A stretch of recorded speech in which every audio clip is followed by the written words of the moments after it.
Clint, alcoholic.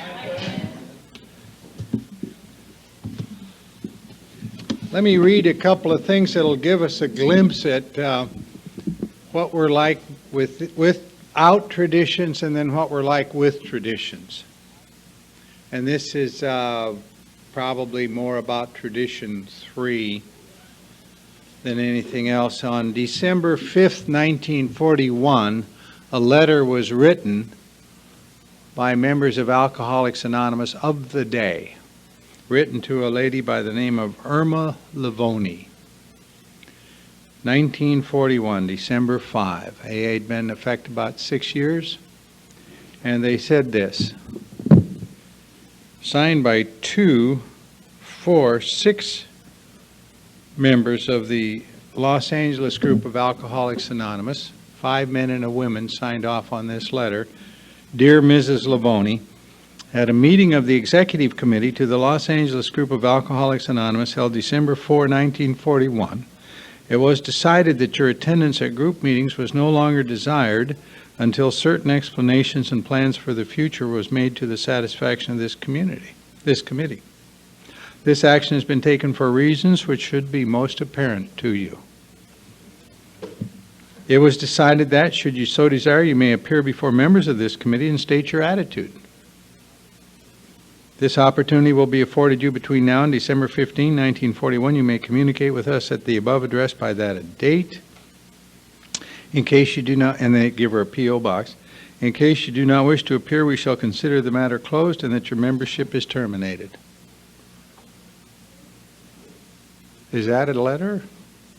I mean, it's just inconceivable that a letter like that can go out. It went out. And Irma was lost to AA. And the first time I ever read that or heard that letter, I thought, Jesus, I would have sent out a few letters like that. Then I realized I would have gotten a few letters like that. That's in 1941, no traditions. In 1945, in a book called Pass It On, there is a little reference to an event that happened in 1945 after their traditions. Page 317 of Pass It On, the author says, in 1945, Barry was doing desk duty at a clubhouse on 41st Street in New York. A man came in needing help. He was black, and we had no black members then. He was an ex-convict. He had all his earthly belongings on his back. His hair was bleach blonde. He had on makeup, and he told us he was a dope fiend. Sounds like Los Angeles today, doesn't it? We didn't know what to do about the guy. I got together with some of the older members, and we talked to the man and about him. What could we do? When no satisfactory group conscience decision was forthcoming, Barry did what many another AA would have done. He called Bill, to whom he described the prospective member. After a silence, Bill asked Barry to run over the list again. Barry did so. Now, said Bill, and this is Wilson, now, said Bill, did you say he was a drunk? Oh, yes, Barry replied, there's no question about that. He's certainly a drunk. Well, I think that's all we can ask, said Bill. Yeah. The prospect was invited to attend meetings, and although he soon disappeared, his presence created a precedent for the third tradition. That's very sweet to me. That has saved all our lives, because we're very harsh with one another if we don't have these traditions. There had to be a way that these unstable former drunks could live and work together. And Bill saw that, and he agonized over it a great deal. But he also knew, what, as I reported earlier, that this idea of anonymity was just one of the ideas that evolved into something else. What started out as fear-based, keeping my identity a secret, turned out to be a profound spiritual principle. Or said another way, as he so wonderfully put it in the book, what seemed at first a flimsy reed has turned out to be the loving and powerful hand of God.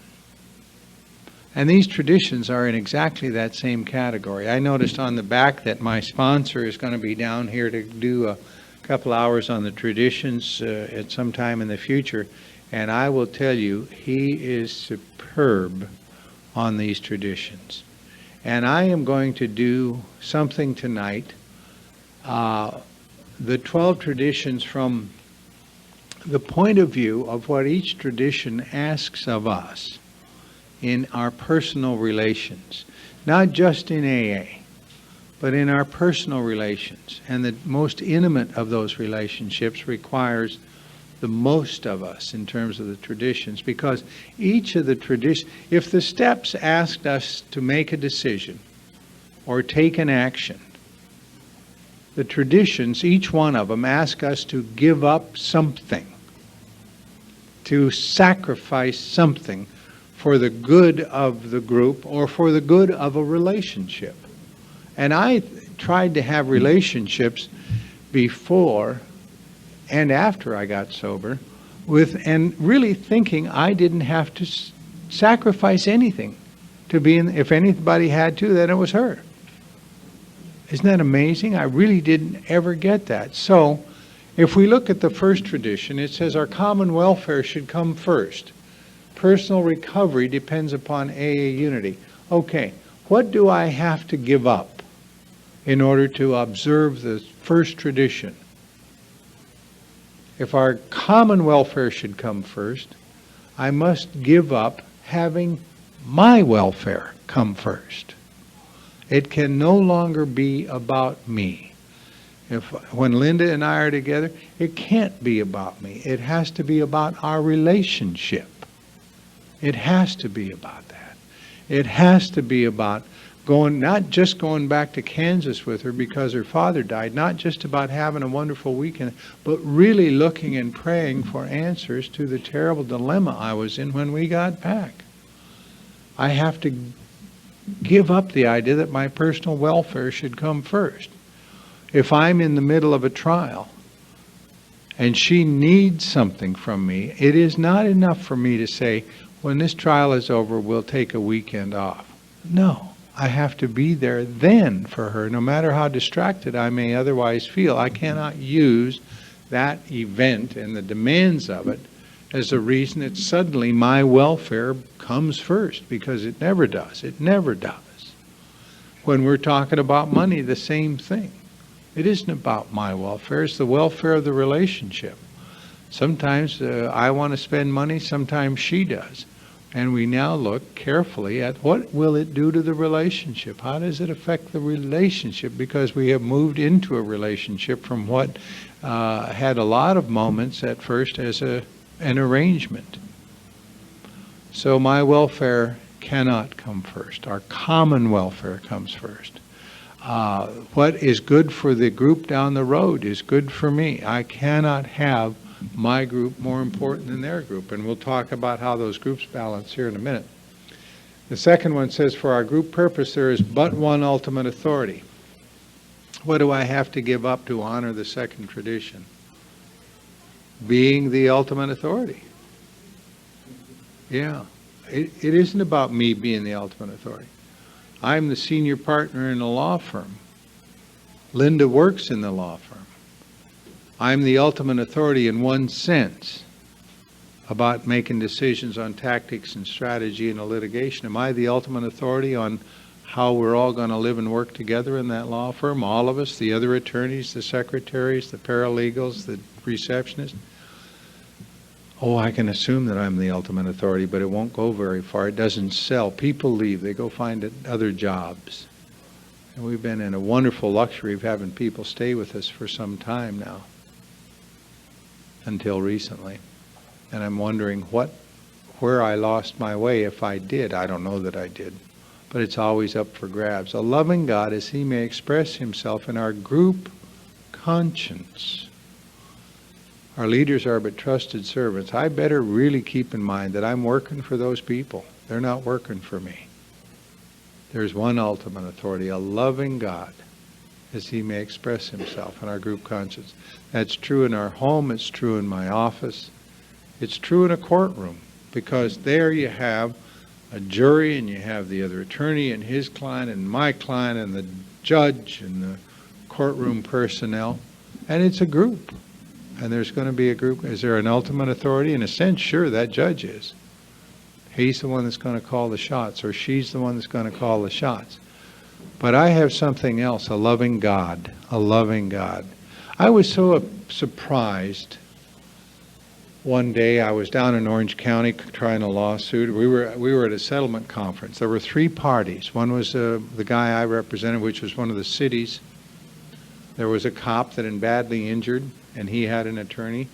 And there was an attorney that had driven the car that badly injured the motorcycle cop.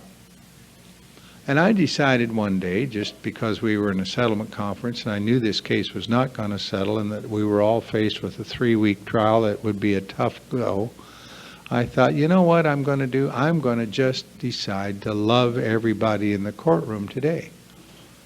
Is that weird? I'm going to come from love today. And as I looked around at the other parties and at the judge and so on, he was keeping us there. He was trying hard to force this case into a settlement.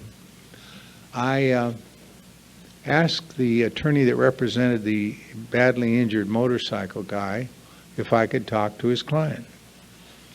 And he said, well, I want to be there too. I said, of course. And we went out in the hall. And I said, have you decided what you want to get from this trial if we can't settle it? Keep it in mind that money is all you can get. You can't get your leg back. And the jury is going to have to decide how much money to give you for the loss of your leg. And nobody talked to him about this. And he gave it a little bit of thought. And he threw out a number. And I looked at his attorney and then I looked back. I said, you can't have that number. That's not, the jury won't give you that number. That's way too high. Well, how much will they? I said, if everything goes your way in trial, they'll give you this number, right around there someplace. And his attorney agreed with me. And I said, if you have to go to trial and ask the jury to give you that amount of money, here are the costs and fees that are going to come off of it. And I'm just loving the guy. I'm really loving him. And I'm feeling fine about talking to him. And he talked privately with his attorney, and his attorney agreed with me and said, you know what, if you took this amount today, it'd be the equivalent of going to trial and getting this amount, because all the difference is going to be absorbed in different costs of doctors coming in and costs of experts and costs of additional attorney's fees. And we had quite a talk about that, and this guy, and I'm just loving him, finally got to a number. And I said, a jury would give you a little more than that, but you'd wind up with a little less than that in your pocket. Let's go see what we can do. And I went to the other attorney, the one that represented the driver, an insolent physician that had never made a mistake in his life from his point of view. And he had blown that light and creamed this motorcycle cop, took his leg off, and it was all like it didn't happen. I talked to his attorney. I said, well, you know, the jury is going to be so sick of that doctor by the time the trial is over, they're going to give a lot of money. They are going to cream that guy. They are going to want to throw up watching his arrogance and nonsense. They are going to really, but I love him like a rainbow, don't get me wrong. But you better get to that insurance company and find some money for this guy, because you're going to be in trouble. And he said, how you doing? Okay, well, that's good. Yeah, but there's a gentleman with dookie all over his back and he's putting it on the shirt. Okay. Can you? No, it's all right. I just want to finish this.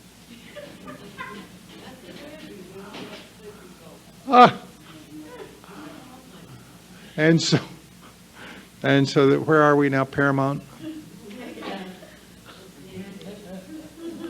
And so,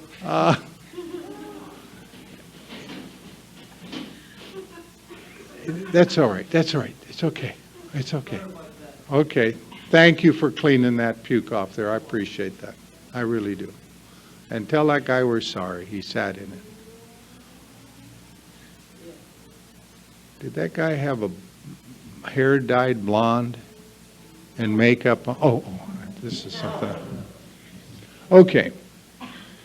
And so I got the other guy to say, I told him, I said, if you try this lawsuit, you're going to be all embarrassed. Your insurance company is not going to send you another case because they will just take you apart.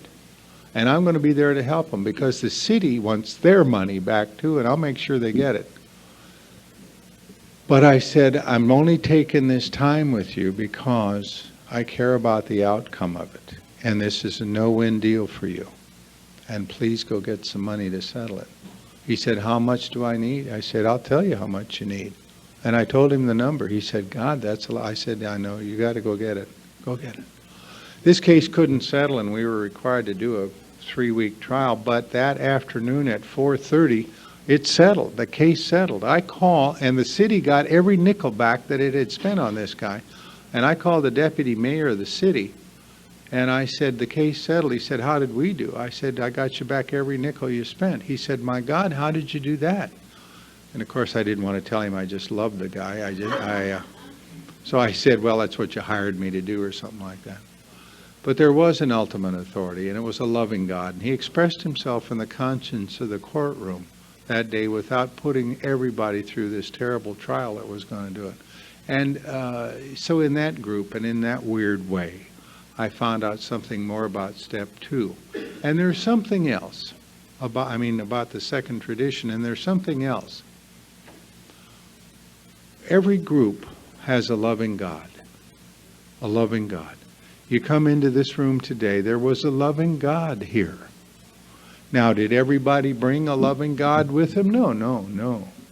A lot of people brought in a fretful God. A lot of people brought in a God that makes them anxious and upset, because a lot of people that were in the room today really believe that the final outcome in life is in doubt. And we know that it is not. We're at peace with that. This guy here, he just wants to scrub up that thing, and he's mad about it and all of that stuff. And he came in alone, basically, without a loving God. But if he could sit with us for a minute, he would quickly be absorbed with the loving God that exists in the room. And that is so sweet, because if a group conscience is really the expression of a loving God in a group, and if we all come individually, some with a loving God, some with not a loving God, we can, for that time we're here together, borrow the group's loving God and hopefully take that loving God with us when we leave. Sometimes I enjoy your loving God and then trade it in for a fretful God on my way out the door, but I don't need to do that. I can bring a loving God in, share that God with you, share your God, and take a loving God out with me. So that's very important, that we have as an ultimate authority in each group a loving God. That's what's so sweet about these meetings. Number 3, the only requirement for AA membership is a desire to stop drinking. What do I have to give up? I have to give up deciding what the requirement for AA membership is. I can't say to anybody, you don't get to be here. We have this constant problem about, what if the guy's not an alcoholic but a drug addict? Well, catch alcoholism so we can be with you here, but you can't share from the podium until you're alcoholic. We had a couple of guys here this morning. Love them like a rainbow. Come in, sit down, and maybe you'll catch alcoholism. Move up into the group here where you can be with us. But can I tell them to go? No, that isn't what my job is, nor anyone's job. All he has to do is have a desire to stop drinking. Now, did I want to stop and talk to him about it? No. Just come in. Just come in and be here and feel our loving God. Each group should be autonomous except in matters affecting other groups. That's the 4th tradition. What do I have to give up? Telling the other group what to do. They're autonomous. I have no right as a member of one group to try to impose any kind of regulation on another group, no matter how I think they are violating whatever they may be violating. That's their deal. If I'm asked, I'll probably respond, but until I am, I have to leave them alone. Each group has but one primary purpose, to carry its message to the alcoholic who's what do I have to give up? Adding another purpose to the group. The group cannot be about throwing a benefit for this church or that charity. The group cannot be about having some kind of a notion that we're going to change the steps or the traditions or the big book or any of that stuff. Those things will all evolve not out of the group conscience, not out of the primary purpose of the group, but there is a completely different structure all set up for that, and the structure is called the general service structure. So I have to give up having anything but a primary purpose for the group to carry its message to the alcoholic who still suffers. We have a group that some of us go to on Wednesday night in LA, a big rollicking group. It has a primary purpose, and the purpose is to just be an enthusiastic celebration. Some of us go to a Thursday night men's stag, and it has a different purpose. Its primary purpose is to carry the message of the steps to anybody that comes in. Both groups have different purposes, but that's the group purpose. And its primary purpose is to carry its message. So the message of the group on Wednesday may be a little different than the message of the group on Thursday, but each has its own message to give to the alcoholic who still suffers. Not just a drunk, but somebody that is in a lot of pain that's been sober a while. The sixth tradition says that AA group ought never endorse or finance or lend the AA name to any related facility or outside enterprise. As problems of money, property, and prestige divert us from our primary purpose. What do I have to give up? I have to give up endorsing or financing anything around AA. A few years ago, I did some legal work. I had to send a bill, and I had to ask that it be paid. Why? Because to do anything else, and I told them up front, if you ask me to do this work, I will do it.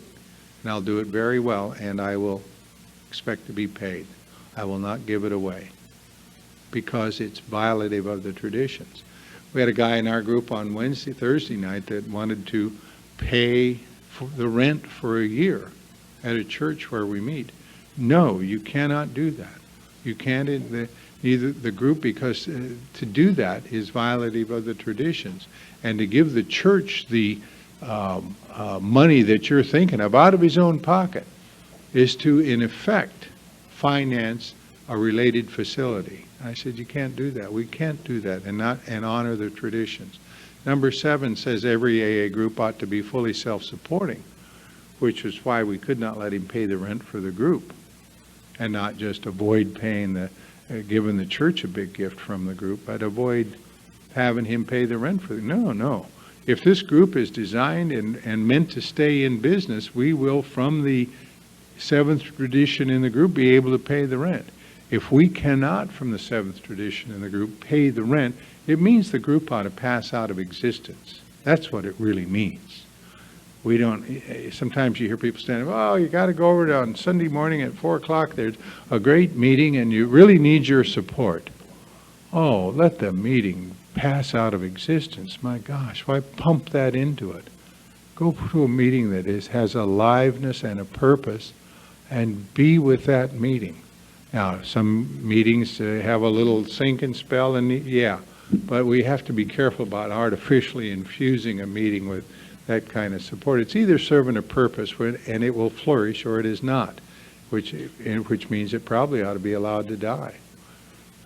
Every AA group ought to be fully self-supporting, which is my point about the tradition 7.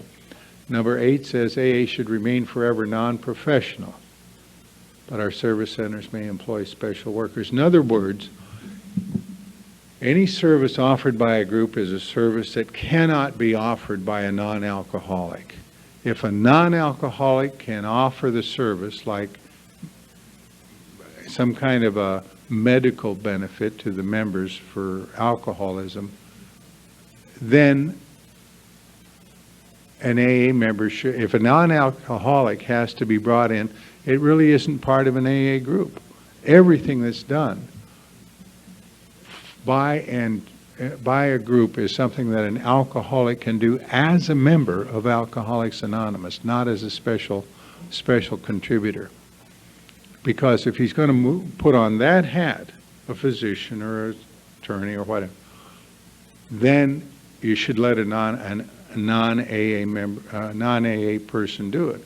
And if it's not a non-AA person, then the person has to be treated as if he is. You have to pay that doctor. You have to do, and we shouldn't even get into that as a group. 8, AA as such, number 9, ought never be organized. What do I have to give up? I have to give up trying to organize AA. God, we love those little rules and stuff. We may create service boards or committees directly responsible to those they serve, but to organize it, people worry a lot about whether AA is organized.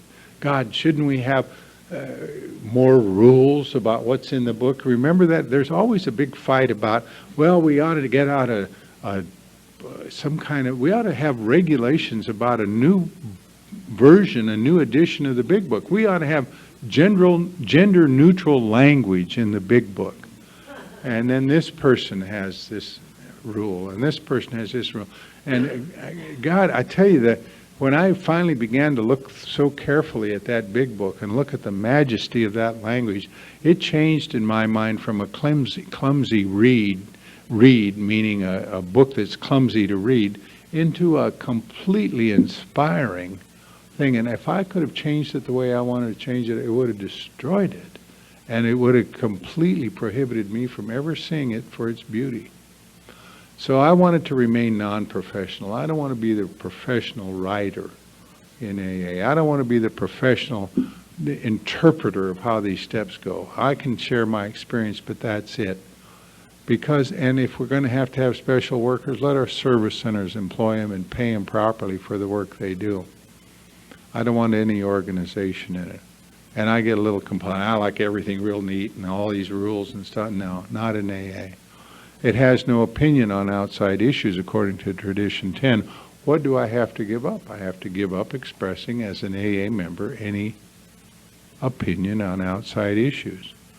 I can't, as an AA member, get into this whole thing that's swirling around about our political system right now. I mean, it's all about that. And nobody cares. I don't think anybody cares what AA has to say about it anyway.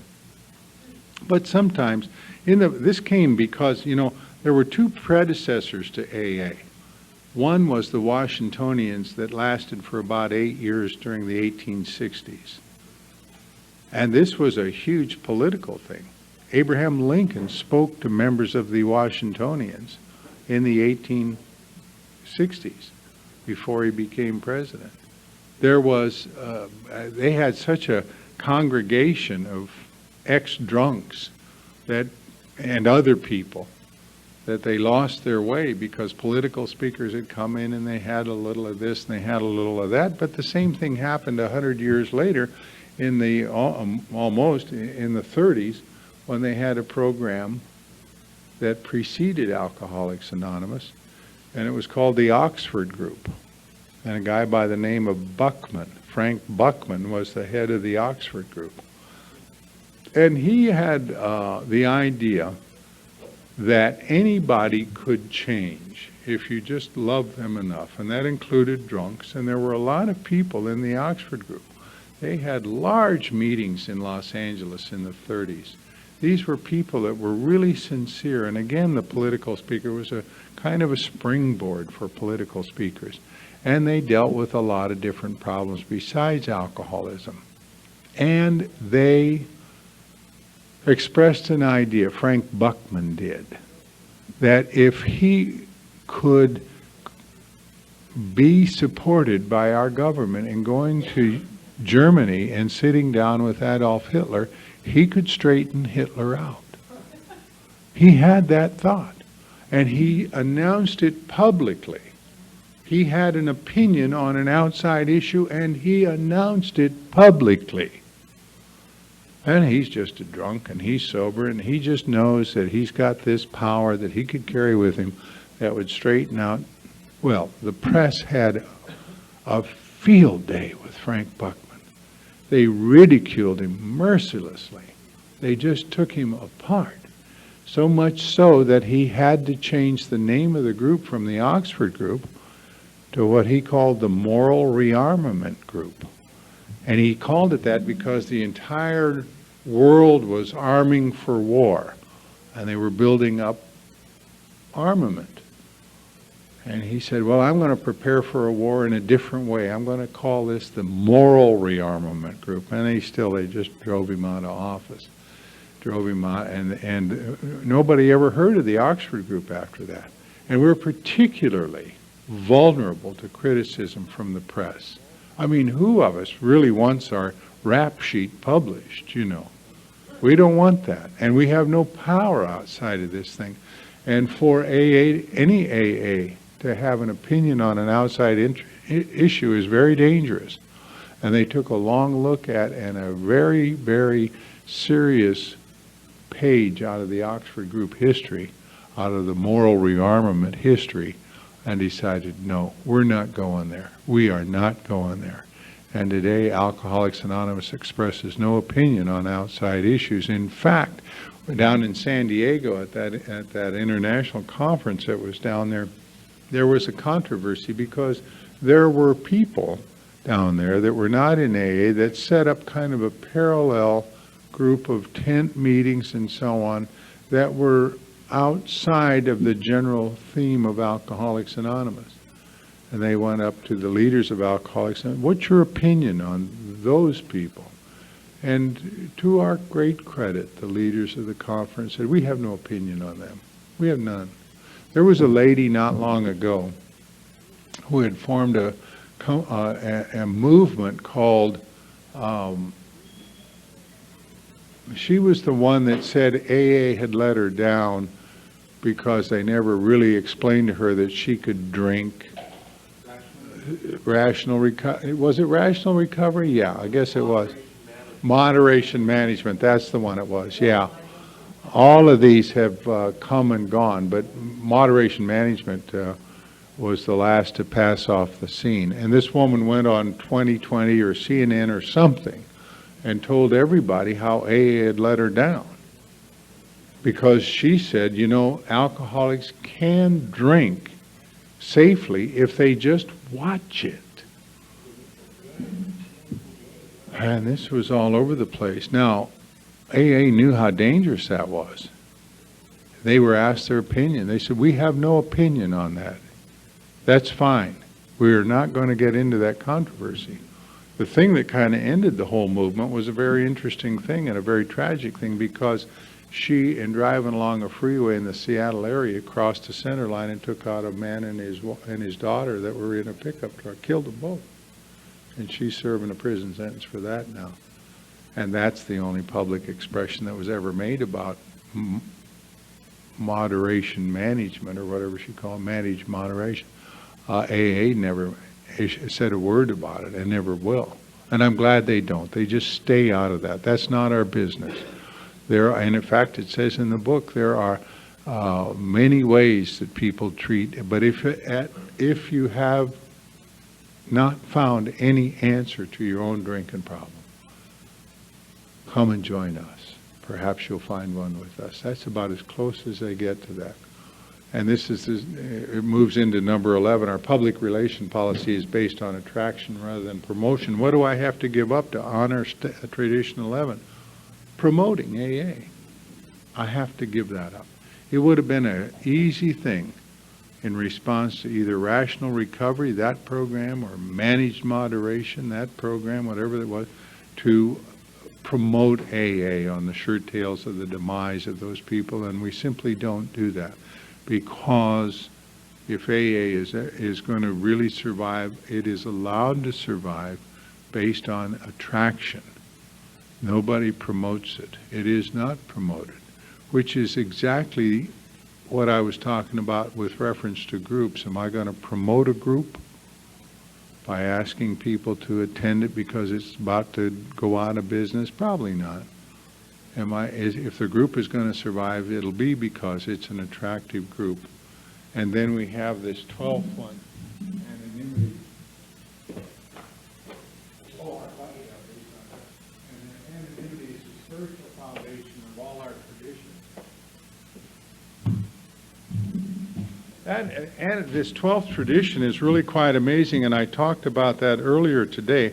But the idea that anonymity could become the spiritual foundation of all our traditions, is simply singularly amazing.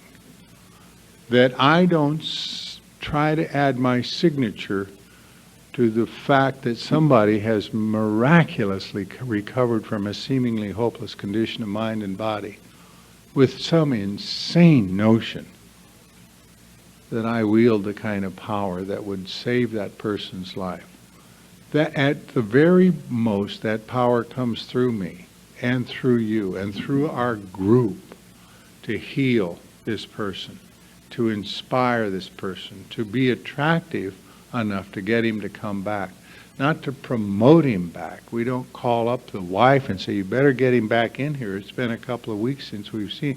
No, she may call and say, I want him back. Great. Well, he'll have to make that decision because we know what heals and we know what doesn't. And this group of 12 concepts called the 12 traditions has stood us in good stead for 65 years. An amazing number of years for an organization like ours to survive. It's getting bigger all the time. Couple of million groups worldwide. A lot of people in it. A lot of people in this organization today, all over the world. And we have always somehow been graced by a loving God to observe these simple traditions. Bill developed them by talking to a lot of AA members. He presented in the late 40s. He presented them at the first international conference in Cleveland in 1951. They were ratified by the General Service Board in 1951. They were presented in Cleveland in 50. And people fought tooth and nail about these 12 traditions, and the fact that they were ever put into the kind of present language they're in, and the fact that there is a way for us to really observe these traditions with great seriousness is quite amazing to me. In LA, as you know, there's a lot of entertainment people that are members of Alcoholics Anonymous. Every once in a while, somebody will make some public reference to his membership in AA, but it happens very infrequently. And when it does, we go, wow, wow, and make an effort to get that. Don't do that again. This is the traditions are for the group, but they are violated by human beings. They are violated by individuals.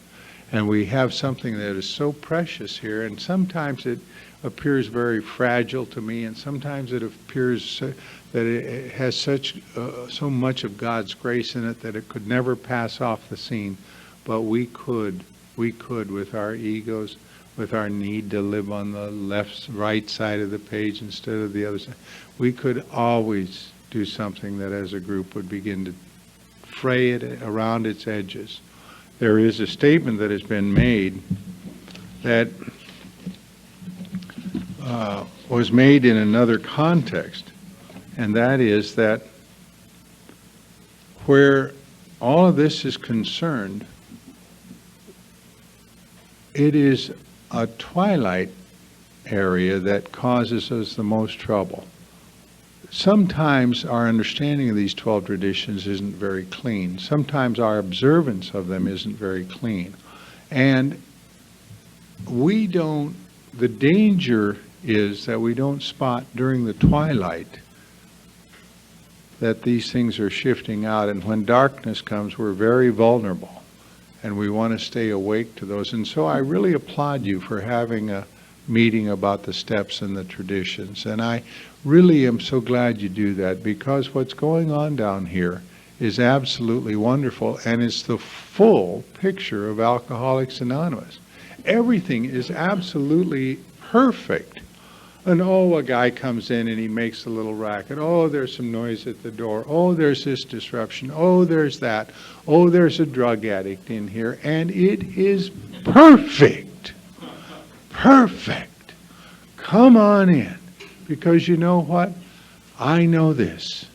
Alcoholics Anonymous is alive and well in Paramount, California. I know this. The traditions are being observed here. I know this. This group has a loving God as its ultimate authority. And I know this.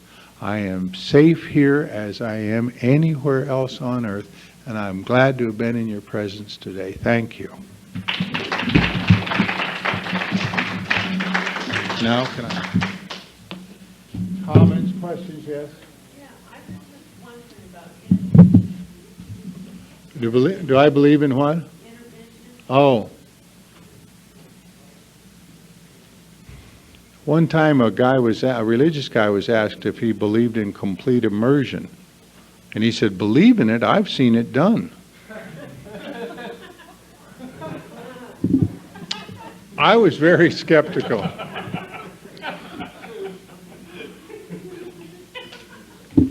I remember when immersion came, when intervention was all the rage, and we all knew that it came from the treatment centers, and it was very fashionable to bang them good. I mean, that intervention is crap. That's just the way the treatment centers get these people in there, was our thought. That is just nonsense. This can never work. That alcoholic has to hit bottom and has to go in there. And this is just crap. This is like the idea that all chemical dependency is one disease. Alcoholism and drug addiction and overeating and bulimia, and all of those things are just one disease. And we all laughed, and especially when somebody said the idea came from a treatment center that only had one van.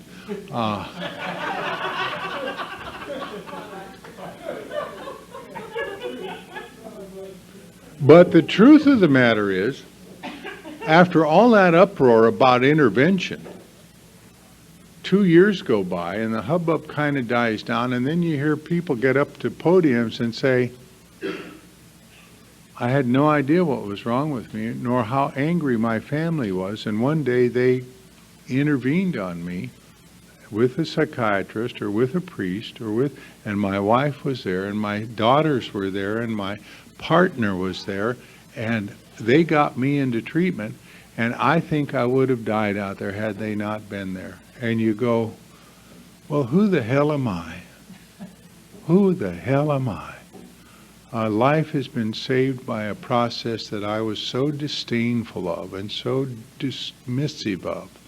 And who am I? So that's my experience with intervention.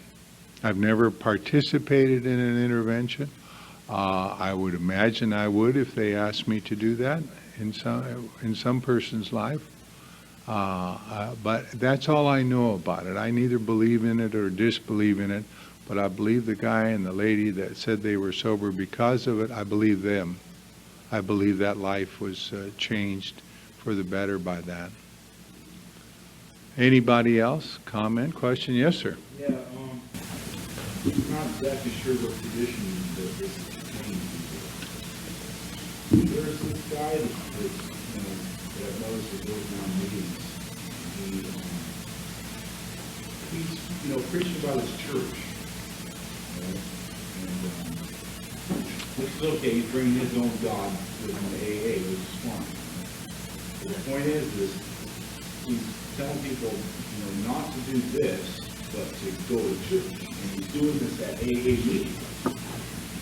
And on a tradition standpoint, how is a member of Alcoholics Anonymous, if he's going to approach a person like that and say, hey, I wouldn't go to church and stand up and say, hey, don't go to church, go to AA. Well, this is about the second tradition. This is about, look, until we have a group conscience vote in here that gives voice to the church that you're talking about, we can't do that. We don't have a group conscience vote that says we should read the Reader's Digest in here, that we should read the Bible in here. A group could do that. They could decide to do that. A group could decide to say, well, the church down the road is a great place to go on Sunday if you don't have any place else to go, or if you have and yet, it would have to be a group conscience vote. It would suggest that there is something other than Alcoholics Anonymous that the person needs, and it would probably violate the primary purpose, which is in step 5, tradition 5, to carry its message to the alcoholic who still suffers. I mean, it's the group message. It isn't the church's message that we carry. And this guy, in some ways, kind of proselytizing that churches. And I would guess that if there's a minister in that church, that he would be embarrassed to think that one of his members is coming into AA meetings to try to drag members out of here. I'm sure he's not endorsed by the church.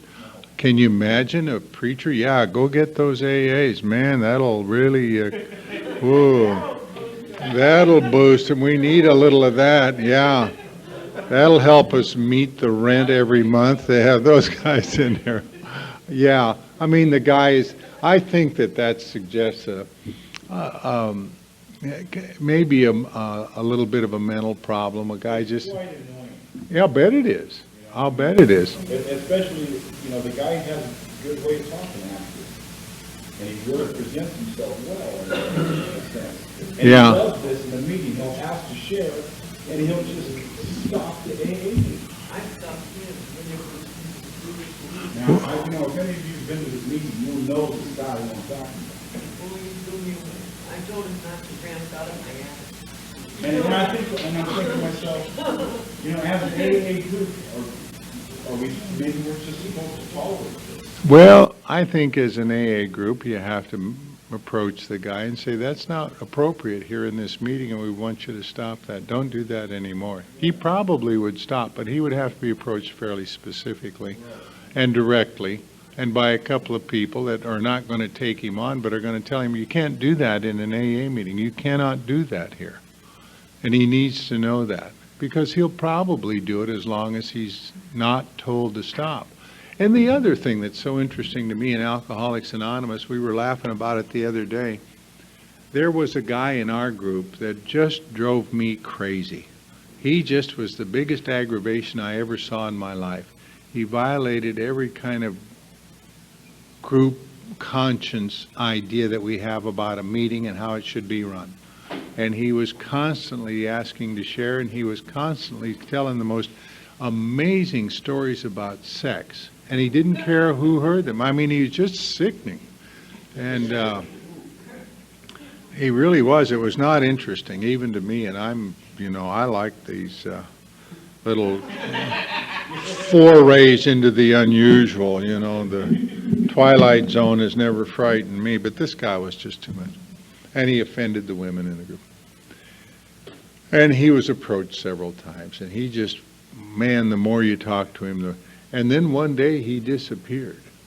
And after a month, I didn't see him anymore, and I didn't know where he went or what had happened to him. And then I found out that he got mad at the group and left.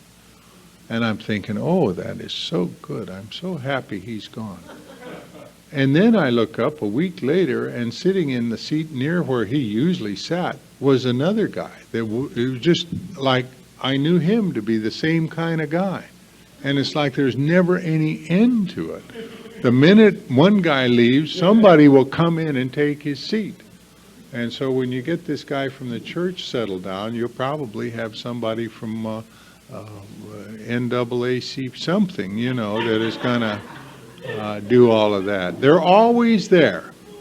When you see, and they'll be replaced by somebody that's hitting on all the women, and then there's going to be replaced by somebody that's stealing money out of the treasury, and then they're going to be replaced by, and on it goes, and it's just part of the train. I'll tell you what I have come to see about that, and this is really not so much the tradition, but my personal experience.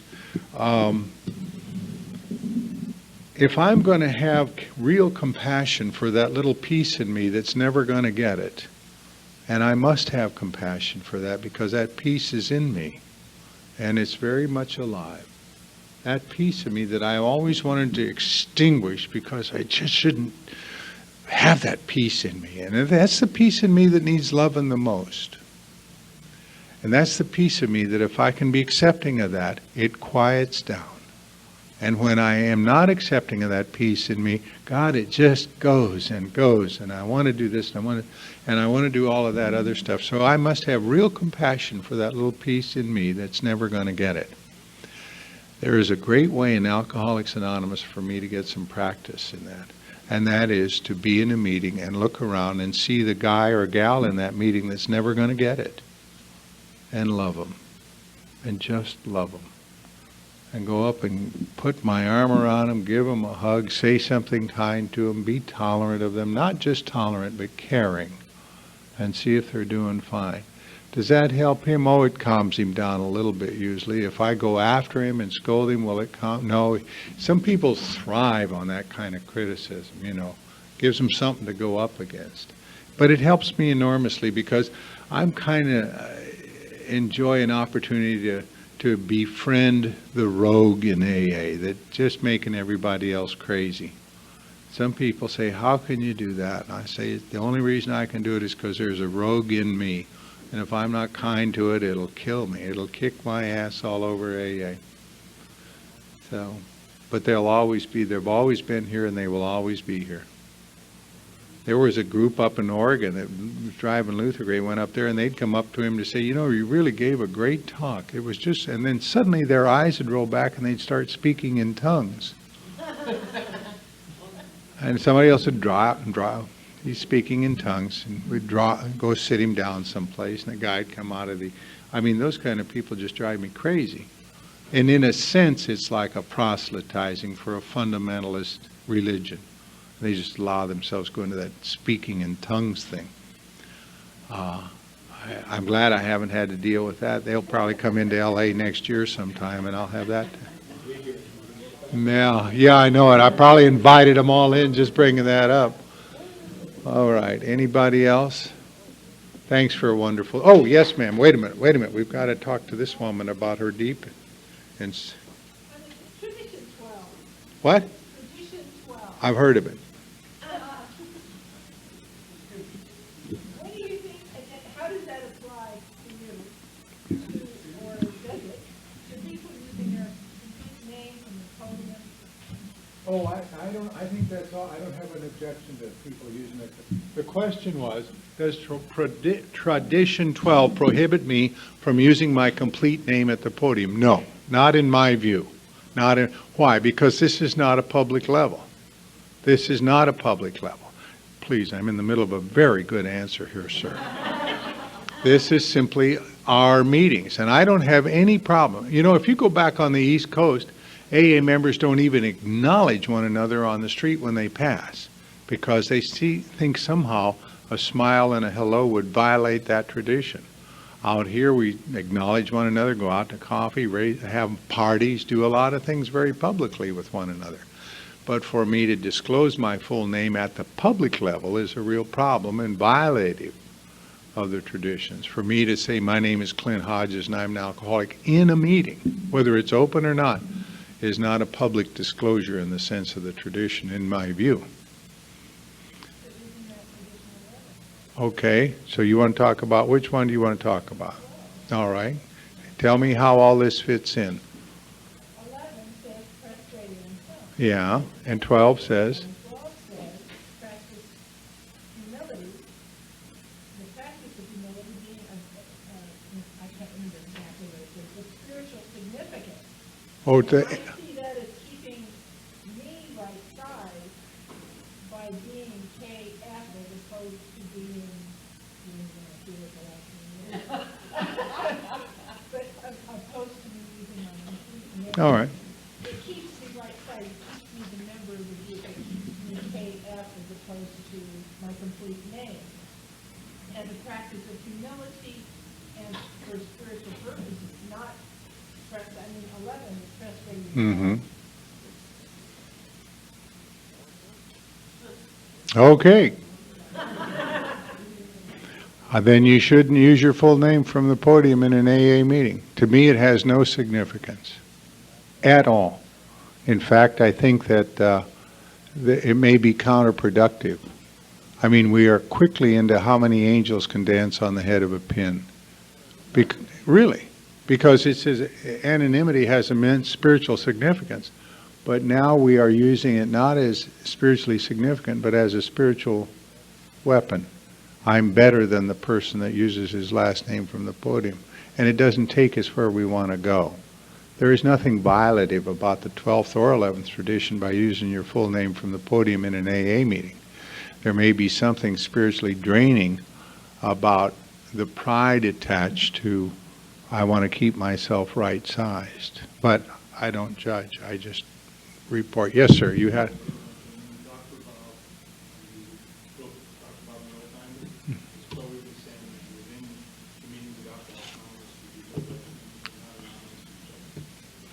well, all right, there it is. So it looks like you can go either way. We're going to have, but if you ever use your last name, I'm going to yank your certificate for membership in Elk. Yes, ma'am.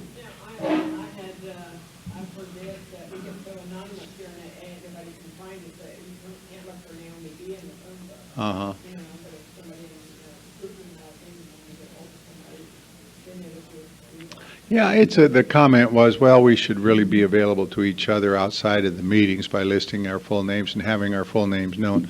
That has merit, and I think that so much of this anonymity thing is really not a problem until we disclose it at the public level in a way that's self-aggrandizing, or in any way, really. But to disclose it here in the meeting, you may have a feeling that you want to stay humble in some way and only use the last initial. That does not offend me at all when I hear somebody use their full name from the podium, not at all. And whatever they may need to do as a personal matter to exercise humility can probably be achieved in a lot of ways. But this is setting up this as a standard to which other people must adhere is probably counterproductive even on that issue of humility. Who has another comment or question? Turn the meeting back over to our secretary. Thank you very much.